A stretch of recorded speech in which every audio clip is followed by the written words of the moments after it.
Welcome back to the Kelly Files special. Who is teaching our kids? Dinesh D'Souza says a lack of political diversity on American college campuses is a serious issue. The most recent study on political ideology among professors from the University of California at Los Angeles Higher Education Research Institute. It found that more than 60% consider themselves liberal or far left. 25% say they're in the middle, and just about 12% consider themselves conservative or far right. Is that a problem?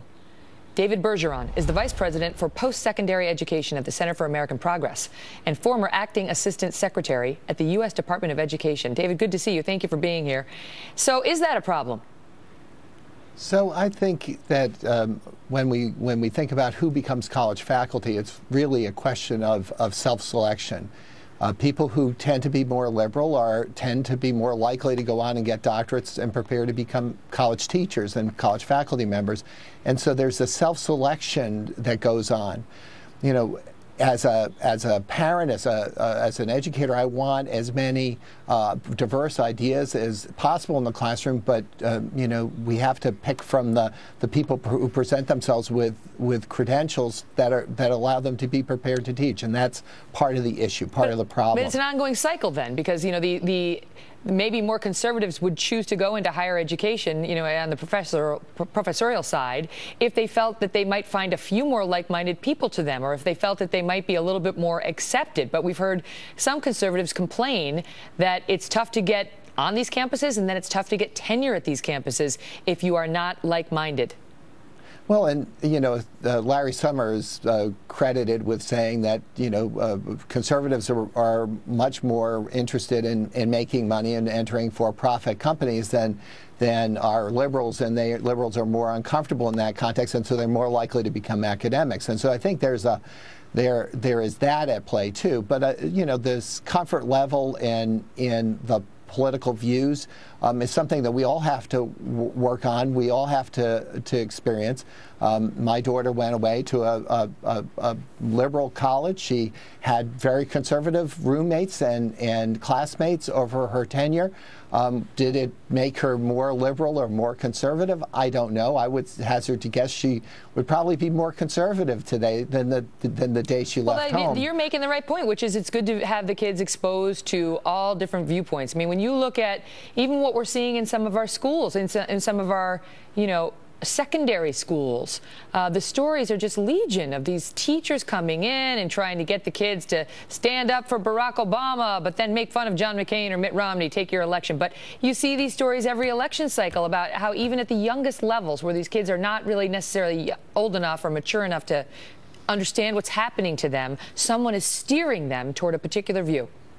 Well, I think it's critically important that we stand up for our democratic values, and our democratic values is that we want a free marketplace of ideas. We want to hear different points of view.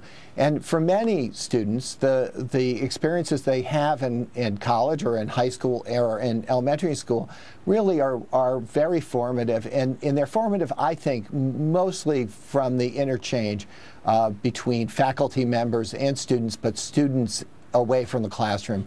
Remember going with my daughter with a diverse, politically diverse set of classmates to dinner at her freshman year, and I was so impressed by the way that they articulated their political views. Well, that's the thing. It's not the students who are the problem, you know, in the critics' view. It's these professors who are trying to tell them that Republicans are racist and stupid and America is terrible and evil. And let me ask you about that latter set, because what do you think of folks like Bernardine Dorn, on the FBI's most wanted list for years, went underground, who comes up and winds up at Northwestern Law School? Kathy Boudin, who is a convicted murderer, teaching at Columbia University and then NYU. I mean, do you agree with that?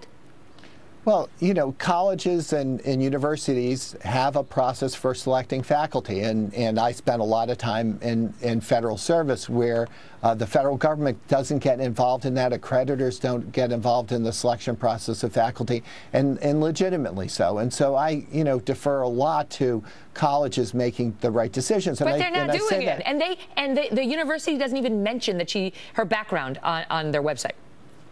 And my point is that colleges and universities have a responsibility for making sure that the faculty are appropriate and appropriately trained and have the right credentials to be in the classroom. And I don't, whether it's on the Columbias or the Princetons that you mentioned earlier, or the Hillsdale colleges, which is a conservative college, they make judgments about who their faculty are, and we have to recognize that not every judgment we make is the right one. And you can say that again.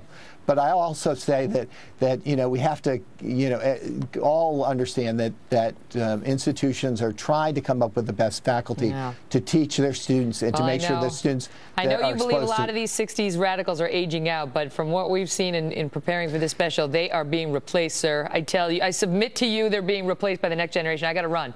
Thank you for your expertise. Thank you.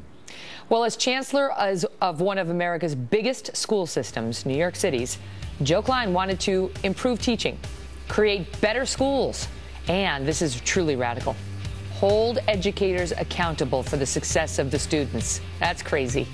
What resulted was one of the most epic teacher union struggles of all time. Mr. Klein on Who is Teaching Our Kids next.